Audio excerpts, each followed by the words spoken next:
Let's head back to November 19th, 2004. Because SpongeBob SquarePants has his first ever animated motion picture that I've ever saw as a kid in movie theaters. The SpongeBob SquarePants movie is an animated adventure comedy film based on the franchise itself, co-produced, co-written, and directed by Stephen Hillenburg, who may rest in peace. It features the voices of Tom Kenny, Bill Fagerbakke, Clancy Brown, Roger Bumpus, and other various voices that y'all remember. Alright, my fellow peeps, so let's go under the fucking sea to salute on this. Okay. In the film, Plankton enacts a plan to discredit his business nemesis, Mr. Krabs, steal the Krabby Patty secret formula, and take over the world by stealing King Neptune's crown and framing Mr. Krabs for the crime. SpongeBob and Patrick team up to retrieve the crown from Shell City to save Mr. Krabs from Neptune's wrath and their world from Plankton's rule. So, yeah, I could see how this started. Okay, so the plot is, the film opens with a band of pirates finding a treasure chest containing tickets to the SpongeBob SquarePants movie, and enthusiastically head to the theater to watch the film. Yeah, that's great to know. How exciting.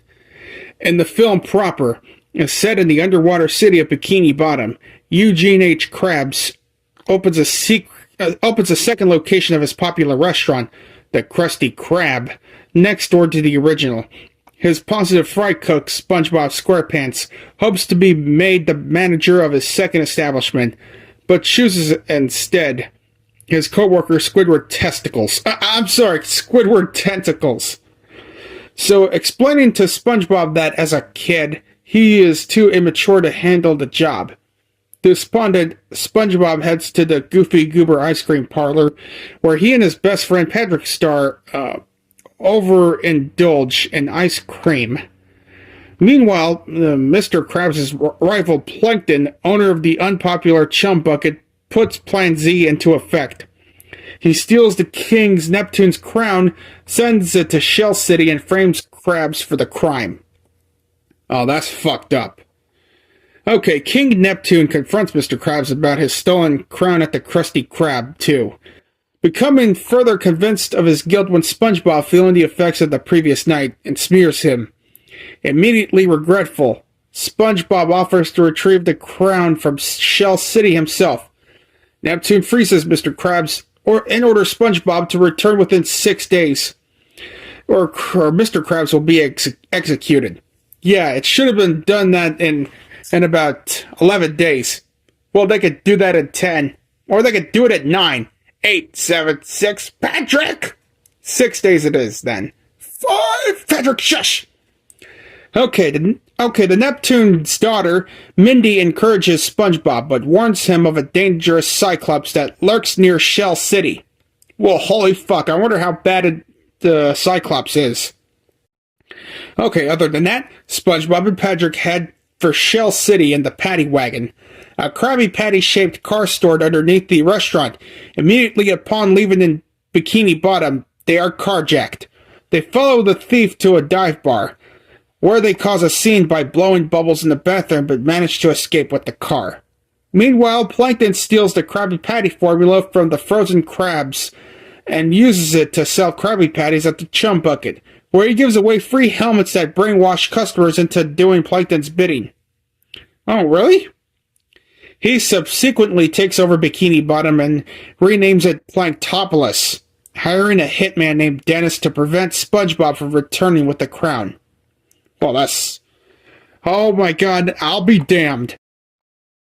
SpongeBob and Patrick comes across a hazardous trench, lose the Patty Wagon again, considering giving up. Mindy appears and gives them encouragement by applying fake mustaches of seaweed, making them believe she magically transformed them from kids into men. With newfound confidence, the two successfully cross the trench, but run into Dennis on the other side. He pulls the mustache off and prepares to crush the pair with his giant boot. Oh my god, that's a big boot. But is himself stepped on by a bigger boot. Bigger boat! Yeah, well, Cyclops did a good job, but not good enough, which, because the Cyclops, actually a human diver, who takes the duo away to fucking Shell City. SpongeBob and Patrick wake up in a fishbowl before being placed under a heat lamp by the Cyclops. They discover that they are in Shell City, a gift shop where dried sea creatures are sold as souvenirs. Oh my god, this is terrible. Proud of having achieved their goal despite their imminent deaths, the two each shed a single tear before dying. The tears they shed up short-circuiting the lamp, activating the emergency sprinkler system and retrieving them and the dried sea creatures. While the rest of the sea creatures attack the Cyclops, the pair take the crown and head to the beach. Uh-oh, there's some fucking karma that the Cyclops had to take. Damn, how's that feel?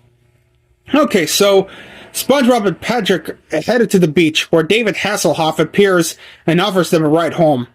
Dennis catches up to them and fights the pair off Hasselhoff's back, eventually getting knocked into the sea when David Hasselhoff passes underneath the Cartman. Ah! Yeah, it looks like Dennis has failed this task. Back at the Krusty Krab 2, Neptune arrives to execute Mr. Krabs. SpongeBob and Patrick return with the crown just in time. Plankton drops a mind control helmet on Neptune and surrounds the heroes and Mindy with his army of slaves. Well, this is terrible.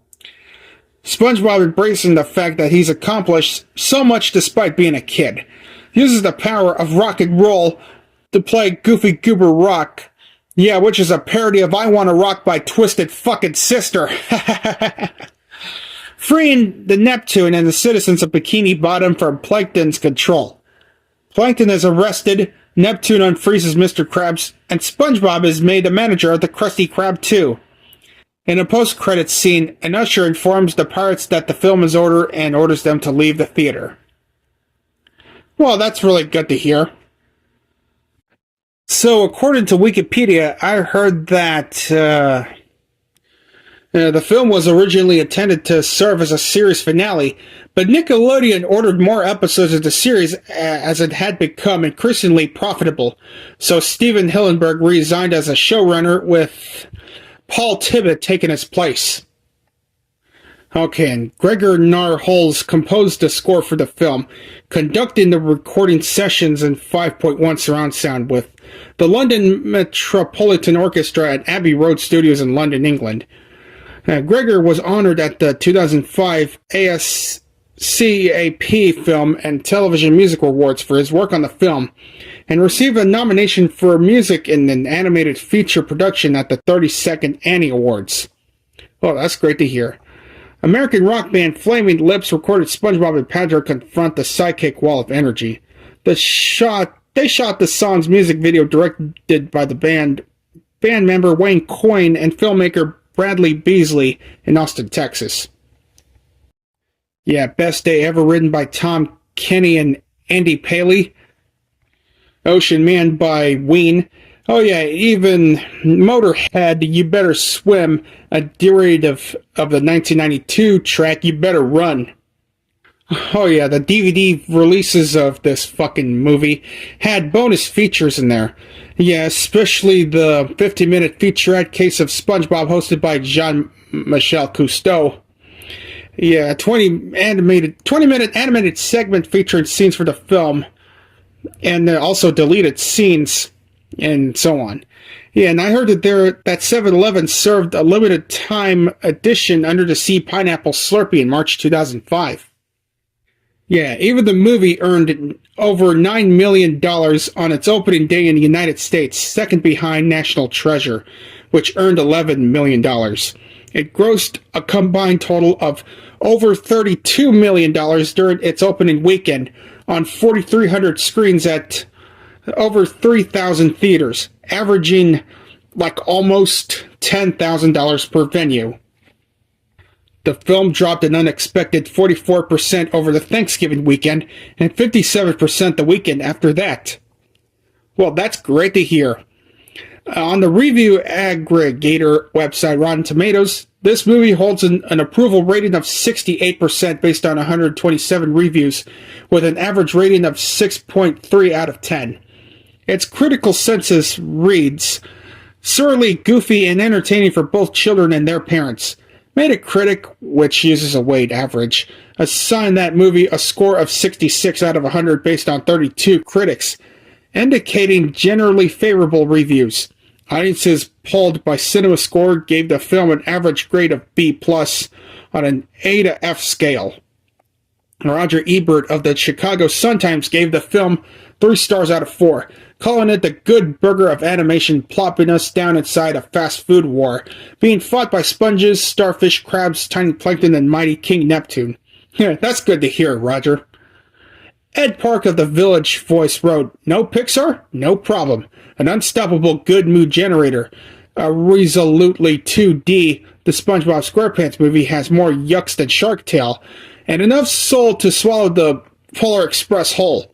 Well, holy fuck!" Oh yeah, there is also a 2004 platform game based on the film of the same name for the GameCube, PlayStation 2, Xbox, Game Boy Advance, and even Windows. The gameplay is the plot of the video game is largely based on the film, albeit liberties are taken occasionally. King Neptune's crown has been stolen by Plankton, and then SpongeBob and Patrick must retrieve it from Shell City and save Bikini Bottom. Yep, that's how it is. So, this game has 18 levels that loosely follow the storyline of the film. The player controls SpongeBob and Patrick, both of whom have their own unique set of abilities. Each level contains a main objective and side tasks. 4 levels involve a boss enemy that the player must defeat to progress to the next level. Boss enemies include the giant frogfish from the film, Dennis, who has fought twice, and King Neptune. Each main level and side task will give the player a Goofy Goober token once completed, and the player needs these tokens to learn certain skills and proceed to the game. Although the player only needs to complete a level's main component in order to unlock the next level, it is not possible to complete the game only doing the main levels, though the player does not need to do all of the side tasks. The video game version received mixed or average and generally favorable reviews according to review aggregator Metacritic. On game rankings, the Game Boy Advance version has a rating of 53%. Nintendo Power gave the GameCube version of 72, the Game Boy Advance version of 58, and the official US PlayStation Magazine gave the PlayStation 2 a 60 out of 100, and the Xbox Magazine an 8.9 out of 10. Yeah, despite the bullshit in both the movie and the video game, but this is a fucking must-have. A must-see, a must-collecting, and other shit. So in conclusion, my fellow peeps, I truly recommend not one, but 2 SpongeBob SquarePants movies. Yeah, even the prequel on Paramount Plus.